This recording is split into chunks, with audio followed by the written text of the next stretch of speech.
Hyderabad necklace రోడ్లోని జలవిహార్లో అంతర్జాతీయ drugs వ్యతిరేక దినోత్సవాన్ని నార్కోటిక్ బ్యూరో అధికారులు నిర్వహించారు. ఈ కార్యక్రమానికి ముఖ్య అతిథిగా డిప్యూటీ సీఎం భట్టి విక్రమార్క హాజరయ్యారు. వివిధ కాలేజీల నుండి హాజరైన 2000 మంది విద్యార్థులు డ్రగ్స్ కు వ్యతిరేకంగా తామంతా పనిచేస్తామని ప్రతిజ్ఞ పూనారు.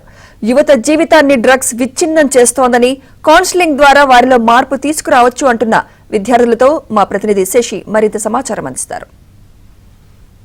తెలంగాణ నార్కోటిక్ బ్యూరో ఆధ్వర్యంలో అంతర్జాతీయ డ్రగ్స్ వ్యతిరేక దినోత్సవాన్ని నిర్వహించారు. నెక్లెస్ రోడ్లోని జలవిహార్లో నిర్వహించినటువంటి ఈ కార్యక్రమానికి వివిధ కళాశాలకు సంబంధించినటువంటి 2000 మంది విద్యార్థులు హాజరయ్యారు. వీరంతా కూడా డ్రగ్స్ కు వ్యతిరేకంగా తామంతా పనిచేస్తామంటూ ప్రతిజ్ఞ చేశారు. ప్రస్తుతం మన దగ్గర కొంతమంది విద్యార్థులు ఉన్నారు, వాళ్ళతో మాట్లాడే ప్రయత్నం చేద్దాం. మీరు చెప్పండి, అసలు చాలా మంది యువత ఇప్పుడు డ్రగ్స్ కి అలవాటు పడుతున్నారు, ఏం చెప్తారు యువతకు? యాక్చువల్లీ డ్రగ్స్ అనేవి it's very dangerous thing. So ఇప్పుడు మనం డ్రగ్స్ని అవాయిడ్ చేయాలి, దాని నుంచి మనము అసలు దాని దగ్గరికే వెళ్ళొద్దు. అంటే దానిలో మెయిన్గా యంగ్స్టర్స్ ఉన్నారు యాక్చువల్లీ. బట్ యంగ్స్టర్స్కి వాళ్ళకి మనం ఏం ప్రిఫరెన్స్ ఇవ్వాలి అంటే మనము మన సోషల్ మీడియా మెయిన్గా యూజ్ చేసే సోషల్ మీడియా. సో సోషల్ మీడియాలో మనము వాళ్ళకి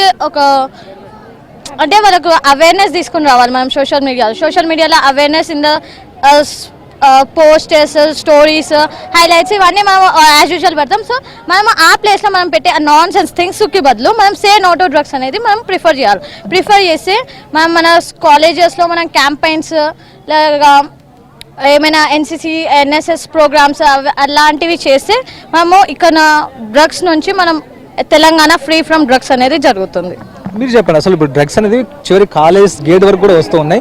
చాలా చోట్ల కాలేజ్ పక్కన ఉండేటటువంటి షాపుల్లో కూడా గంజాయి శాఖలు విక్రయిస్తున్న సందర్భాలు ఇప్పుడు మనం చూసాం, ఏం చెప్తాం? కాలేజీకి తెలియక డ్రగ్స్ అనేది కాలేజ్లో ఉంటున్నాయి, ప్లస్ కాలేజ్ పక్కన కూడా ఉంటున్నాయి.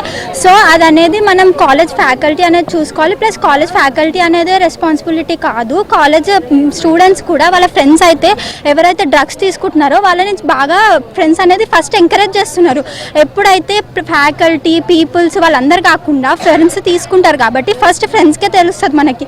ఆ ఫ్రెండ్స్ అనేది ఫస్ట్ ఇనిషియేటివ్ తీసుకొని పేరెంట్స్ కన్నా, వాళ్ళ ఫ్యామిలీకి వాళ్ళకన్నా, లేకపోతే వాళ్ళ కాలేజ్ ఫ్యాకల్టీ కన్నా ఇన్ఫార్మ్ చేస్తే of of the drug mafia అనేది డౌన్ అవుతుందని నా ఒపీనియన్. Thank you. మీరు చెప్పండి, ఎక్కువగా కూడా విద్యార్థులే డ్రగ్స్ తీసుకుంటూ ఉన్నారు. ఒక విద్యార్థిగా విద్యార్థుల మీద డ్రగ్స్ ఎలాంటి ప్రభావం ఉంటుందో ఒకసారి చెప్పండి. विद्यार्थी एक दूसरे को देख के ड्रग्स बहुत ले रहे हैं आजकल. इसको रोकना चाहिए और विद्यार्थियों को अपना समझाना, प्रोग्राम्स कंडक्ट करके स्कूल्स में जो भी कल्चरल प्रोग्राम्स होते हैं उसमें आवाज़ उठाना कि विद्यार्थियों को उन लोग के थ्रू दूसरों को फैलता कि ऐसा ड्रग्स नहीं लेना, ड्रग्स से कितने नुकसान है, तो अपन को बात पूरी बोलना पड़ता सब जनों को. ఇది మొత్తానికి విద్యార్థులు చెప్తున్నటువంటి మాట. చాలా వరకు కూడా కాలేజ్ గేట్ల వరకు కూడా ఈ డ్రగ్స్, గంజాయి అనేటువంటి మత్తు పదార్థాలు చేరుకున్నాయి. చాలా మంది కూడా యువత ఈ గంజాయికి అలవాటు పడుతుంది. ఖచ్చితంగా గంజాయికి తర్వాత డ్రగ్స్కి అలవాటు పడిన వారిని గుర్తించి వారిని దగ్గరకు తీసుకోవాలి, తనకు కౌన్సిలింగ్ ఇవ్వాలి. మెల్లమెల్లగా ఆ డ్రగ్స్ నుంచి బయటపడే విధంగా కూడా కార్యక్రమాలు ఉండాలంటూ విద్యార్థులంతా చెప్తున్నటువంటి సందర్భం. ప్రస్తుతం హాజరైనటువంటి 2000 మంది విద్యార్థులంతా కూడా తామంతా కూడా డ్రగ్స్కి వ్యతిరేకంగా పనిచేస్తామంటూ ప్రతిజ్ఞ చేశారు. డ్రగ్స్ నిరోధానికి ఏ విధంగా పనిచేయాలో, ఆ తర్వాత డ్రగ్స్ తీసుకుంటే ఏ విధమైనటువంటి నష్టాలు ఉంటాయన్న అంశాల గురించి తామందరికీ వివరిస్తామంటూ వీరంతా చెప్తున్నటువంటి సందర్భం. సో మొత్తానికి సే టు నో డ్రగ్స్ అంటూ వీరంతా నినదిస్తూ ఉంటారు.